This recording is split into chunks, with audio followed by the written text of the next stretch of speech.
कमरा नंबर 209 का साया। आयान आधी रात को एक पुराने होटल में पहुंचता है।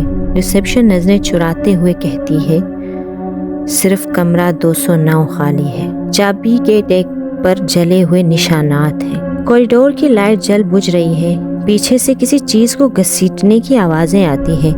पीछे मुड़ता है तो आवाजें बंद, मगर कुछ सिर्फ गिरा हुआ था। कमरे में भूसी जैसी बदबू है। खिड़की कीलों से बंद।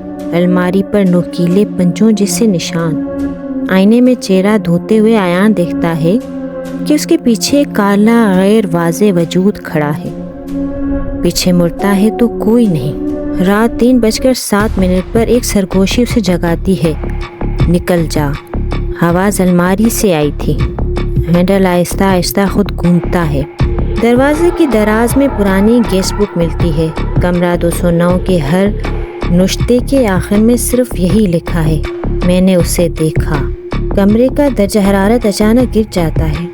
कोने में एक लंबा साया उभरता है, जिसके बाजू जैसे कि गैर फितरी हद तक लंबे हैं। आयान भागकर कॉरिडोर में निकलता है।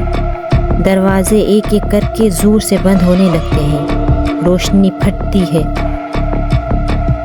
साया उसके पीछे तैरता हुआ आता है। आयान शीशे वाले मरकजी दरवाजे तक पहुंचता है, लेकिन शीशे में उसका अक्स, उसके अंदर वही साया खड़ा है।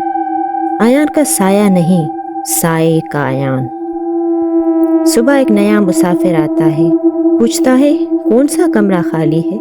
रिसेप्शनिस्ट अफसरदा लहजे में, सिर्फ कमरा नंबर 209। पीछे सिक्योरिटी स्क्रीन पर आयान नजर आता है। वो अब भी कमरे में है।